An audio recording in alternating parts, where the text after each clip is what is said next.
Hello and welcome to Archive West Texas, where our mission is to preserve and share stories of our region. I'm your host, Gordon Wilkerson. We're honored this morning to visit with Jan Ledbetter and Gary Harrod, children of Bill Harrod, who's widely regarded as the driving force behind the formation of the Lubbock Symphony Orchestra. LSO is celebrating its 80th anniversary this year, and we're honored that Jan and Gary would take time to share the story of its founding. Today's story is about music, vision, community, and the remarkable legacy of a man who helped give Lubbock one of its most enduring cultural institutions. Jan and Gary, welcome to Archive West Texas. Thank you. Thank you, Happy to Gordon. be here. Let's begin with your father himself. Where was William Harrod born, and what do you remember about his early years? Well, he was born in Des Moines, Iowa. Yes, he was born in 1913. And because I have access to a genealogy that one of his brothers wrote, his brother talked about how the boys, there were 4 boys, they all loved to help their dad. They helped build their house and their barn and their corral. And, they had paper routes and they played instruments. They all played instruments except for one, and he played the triangle. So they were a very close family and had lots of good times together. Family had a deep musical heritage. I remember reading that your grandfather played with John Philip Sousa, and I think your father and possibly your uncle also played with the Dorsey brothers. How did that musical environment shape your father? He loved his dad and brothers so much, and he was just so enthralled. His dad played the bass trombone. His brother Ben played the saxophone. Another brother played the trumpet, and I think he was just so inspired by, the joy that they got out of it, and it rubbed off on him. Oh yeah. The music background everyone was involved in it. I remember Dad telling me one time that he was 12 years old and used to go on the train once a week to St. Louis for violin lessons. Jan, what do you think drew your dad to the violin? Well, that was my question for Gary. I do not know that because, like I say, the others played the horns, and I did see a picture of Dad. He played at the USO, and he was playing a tuba. He had a tuba in his hand. So as far as the violin, I do not know the answer to that, but I'm certainly glad he did because he shared a lot of beautiful music with everyone. Sounds like he had a proficiency that included a range of instruments. Your father served in World War II and performed for troops in Europe. How do you think military service shaped him as a musician and also as a person? I never really heard him talk about World War II very much. They entertained the troops. I remember he talked about how seasick he got on the ship going over to Europe. But I think he was happy, too, to be with one of his brothers, Ben, who was also over there at the same time, and they spent a lot of time together. Jan, your father was ultimately stationed at the Lubbock Army Airfield, which later became Reese Air Force Base. I think it was when he came to Lubbock that he met your mother, Audrey Johnson. How did that relationship help root him in Lubbock?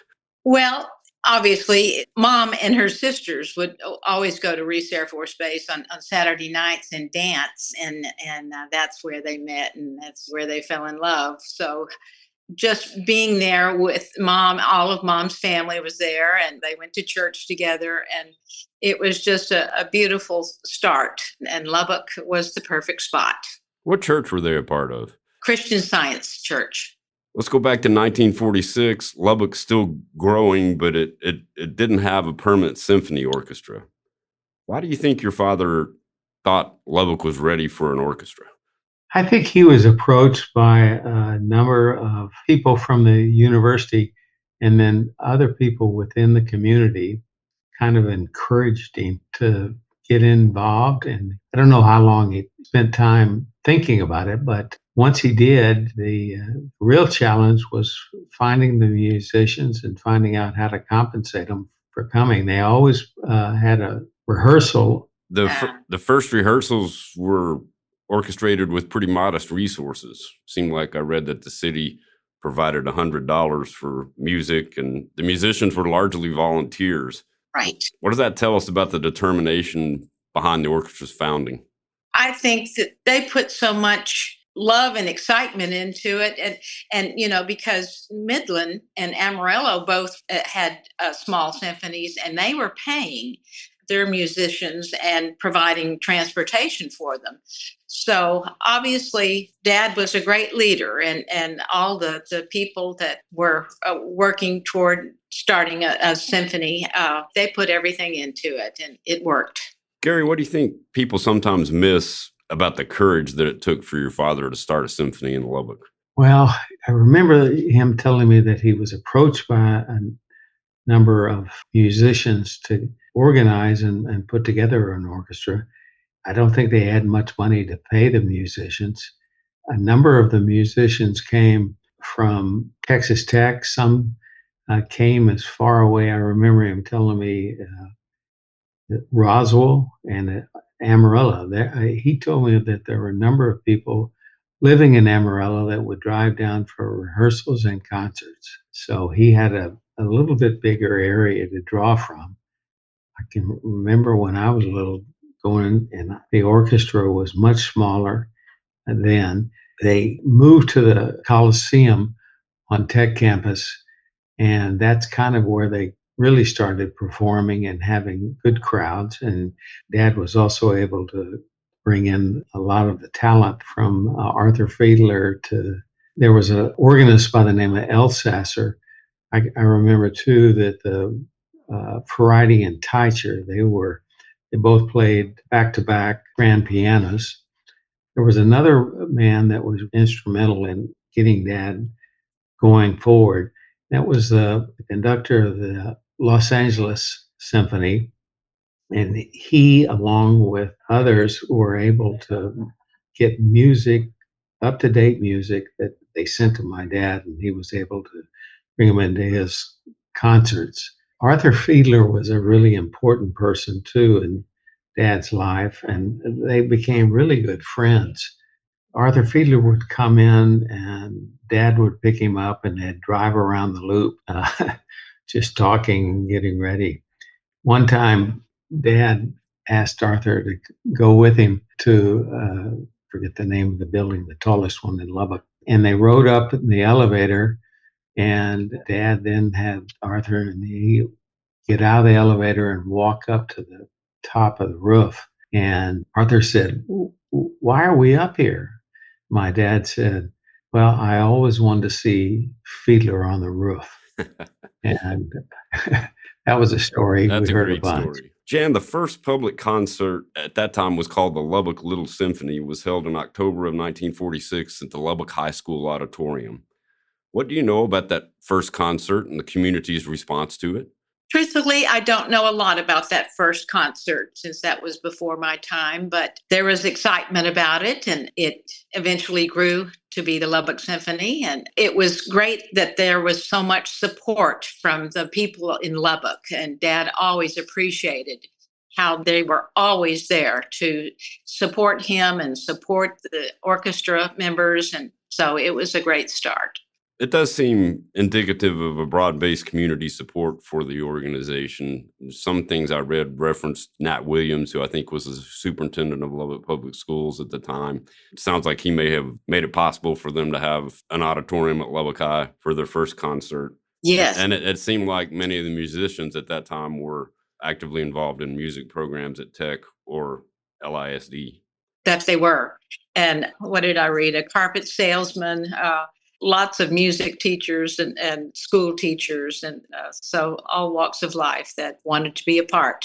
Gary, your father was not just a conductor. In those early years, I think he was also a promoter, a recruiter, a salesman, an advocate. How did he persuade musicians, donors, and audiences to believe in the orchestra? Well, one of the things that helped, I would think, is when he wasn't conducting, he owned a music store and always had a lot of violins, and he provided those to the different schools for their orchestra. But he had drums, guitars, something that he enjoyed doing, and that probably helped promote. More people knew of him and his musical background because of that. So I used to go down there when I was little and help him clean up the violins that he provided for the different high schools orchestras. And he would give I think he usually had about 15. And that was a big part of what he did. Where was the store located? It was on Avenue Q, and there were a couple of other music stores, drum stores, but his violins and guitars were what really had a lot of people coming in. And he sold Buddy Holly his first Fender guitar. Where's that guitar now? I don't know that. I don't know. I'm guessing that could It's be probably at the Buddy Holly Center. Yeah, that's what I would guess. One of his early challenges, Jan, was finding enough string players. And I read that your father credited tech musicians, public school music teachers, and other community members with helping strengthen the orchestra. How important were those educational partnerships with LISD and tech? Well, obviously that was very important. And I don't know, Gary, could you help me on that one? I maybe just added a different side of that story, but he went to, I think I said earlier that he had a lot of musicians that lived in Amarillo and would come down for concerts. He also had some as far away as Rawls, Texas, but the university was by far the biggest contributor in terms of talent to his orchestra, and I know that was really important to him. And it was important to the musicians, too, to be a part of the Lubbock Symphony. Absolutely. Your father was well known for visiting churches on Sunday evenings to play violin solos. How did that approach help build appreciation for the instrument and for classical music? And what does that say to your dad's approach to building audiences? Well, the only ones that I ever attended were unfortunately funerals. He was playing for those funerals. I remember being in the First Baptist Church when he did that, and the person who had passed away had been my high school coach's wife. But he enjoyed doing that. He even played at my wedding. He was best man for my wife Margot, but he also was the soloist for that, and I really appreciated that. Over time, Jan, the orchestra began to bring a lot of nationally known artists to Lubbock. We talked earlier about Arthur Fiedler. Van Cliburn came to give a concert. I'm not sure if I have this pronunciation correctly, but I'm going to say Haska Heifetz. Heifetz was a violinist, was the best at that time in the world. In addition to the Fiedler on the Roof story, what memories or family stories stand out from? Well, mostly Arthur Fiedler. He would come over to our home, and Mom would make her tuna noodle casserole and chocolate pie, and he loved that. And we would all watch Sugar Ray Robinson boxing match on television. And but Dad would always pick Arthur up at the airport, and Arthur had him bring cherry Coke from the Charkeen. And he said, I want to go through the tech campus because I want to see all these beautiful ladies from Texas. So Dad would always cruise through the campus and slow down, Bill, slow down. And so he really had a great time.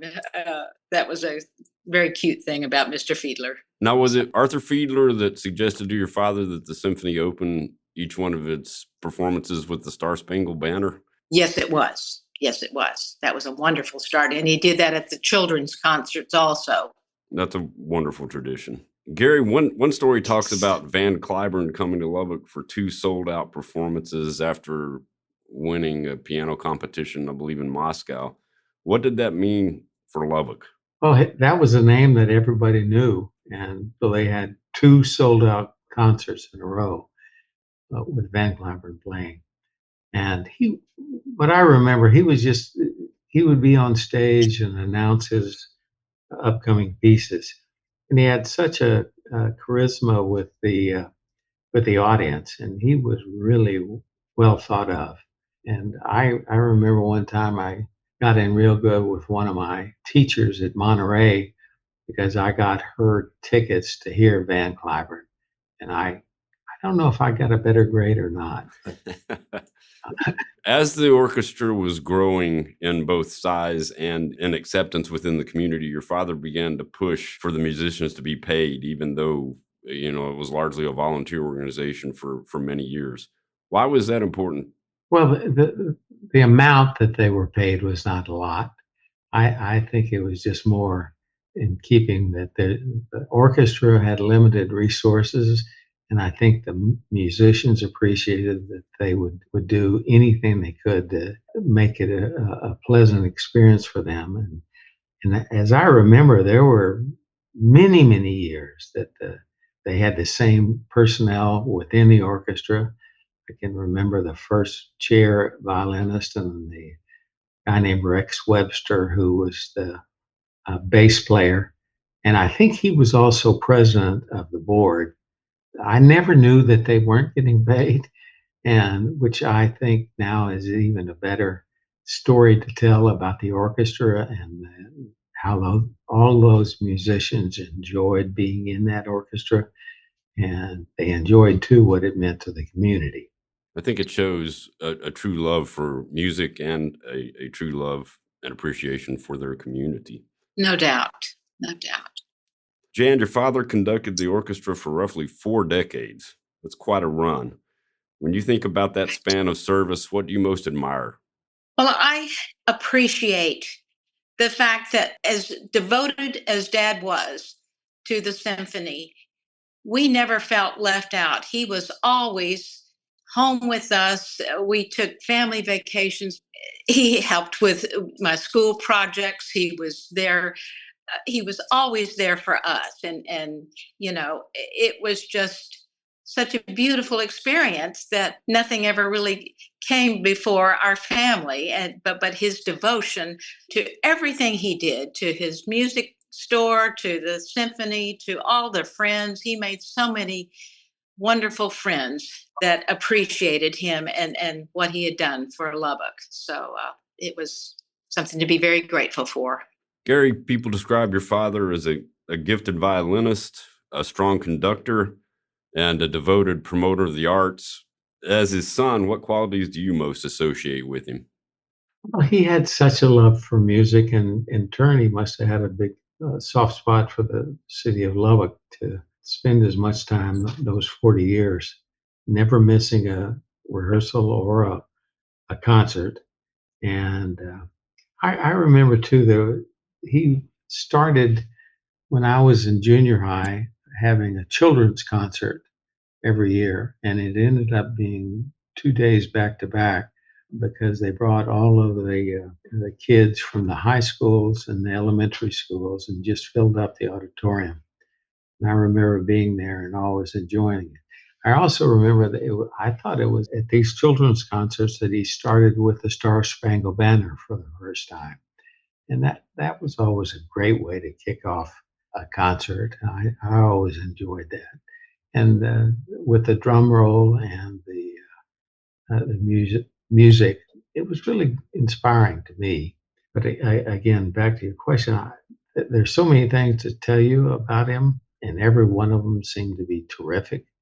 And as a good father and an important part of the city, so it was important to us to see him and to see how modest he was about the success that he had put together for those 40 years was a real inspiration for me. You were talking about those children's concerts, and I remember, I don't know, I guess I must have been in second or third grade, and I was sitting in the Lubbock Auditorium.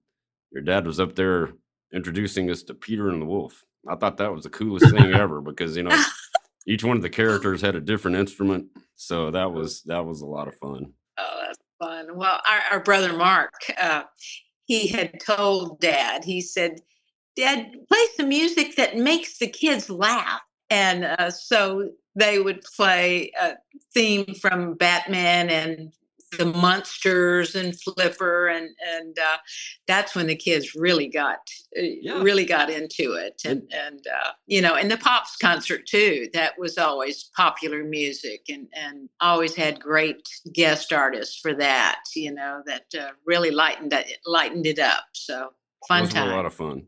fun place to be. Jan, how did your mother Audrey support your father and the broader life of music in your family? Well, Mom always had music playing. when we would come home from school, when Dad would come home at night, she just, she was really into sports. And so Dad, to go along with Mom, he learned all the top players at Tech, the football players, EJ Hollab and Donnie Anderson, and the Cowboy players. And so they shared that. But Mom was always loved being a part of the Symphony Guild, and being with the other ladies. They just had such a great time together, supporting the orchestra and doing volunteer work. It was really just so beautiful that Mom and Dad just appreciated each other's love and interest so much. Gary, what was it like to grow up in a home where music was not just a profession, but a calling? I'm sure that I gained, because of my dad, a real appreciation for what he did. Tell you that I probably most of the symphony music that he played, I didn't know much of it, but I just enjoyed being there. And every time he didn't have a microphone, so he would turn around and tell the audience what he was about to play, and I have the orchestra play. And invariably, every time he did that, I was sitting at a spot that he could see me, and I'd wave my hand at him, and he would wave his hand back to me. And usually the audience would laugh at that. But it just, Dad had so many great qualities. It never affected him, the notoriety and the somewhat celebrity that he had. And that was just always important for us to see. And I sense too, every time these Carmen Dragons or Fiedlers or any of the other, Ferrati and Teicher, those were back-to-back grand pianists. But I just sensed that they had respect for him and appreciation for what he was doing. And those names I just gave you came multiple times to perform with the orchestra. And I just think to have that type of draw from a city like Lubbock, only because it just wasn't really known for music, was an important thing that Dad was involved with. Lubbock Symphony now performs in Buddy Holly Hall. They continue to serve the region through concerts, education, youth orchestras, and community programming. What do you think your father would say today if he could see where the LSO sits now? I think he would just be so overwhelmed, and just Dad had these expressions. He always used his hands, and he would be in awe of this, and it would be so precious to be able to see his reaction to this, and the appreciation for all the Lubbock Symphony has accomplished. Got one final question. Do you all have any sort of a favorite poem, verse, or word of wisdom that you think of that was reflective of your father's spirit? Anything you'd like to share with our listeners? I remember I opened the drawer and saw Dad had written a verse from the Bible, Matthew 6:21. For where your treasure is, there will your heart be also. And I thought, that is Dad. His treasure was reaching out to others and bringing goodness to others, and fortunately he was able to do it through music and the love of music. And Dad used to write me letters, and he had written that to me, for where your treasure is, there will your heart be also. And that happened to be my future husband. So Dad just always had the interest and love and devotion to bringing goodness to others. And so his motives were always so pure. That's a great story. Yeah, Gary, well said. Gary, do you have something you wanted to add there? No, I think my sister did a great job on that. And I remember too, I always treasured the letters he would handwrite, and they were always inspirational and always came at the right time, particularly if something wasn't going as well. He would write a long note that I was fortunate to have saved as many as I did. Those were special, and I enjoy reading them again every now and then when I think about it. Jan and Gary, thank you for taking time today to share these reflections and thoughts about your father, Bill Harrod. If you have to point to a singular individual who was responsible for the founding and growth of the LSO, it would have to be your father. Thank you so much for graciously giving of your time and perspective this morning to share that story with our listeners. Thank you for having us. Thank you for recognizing our dad. We appreciate you, Gordon. Thanks to both of you. I want to thank our audience for listening. Please join us again next week for another episode of Archive West Texas.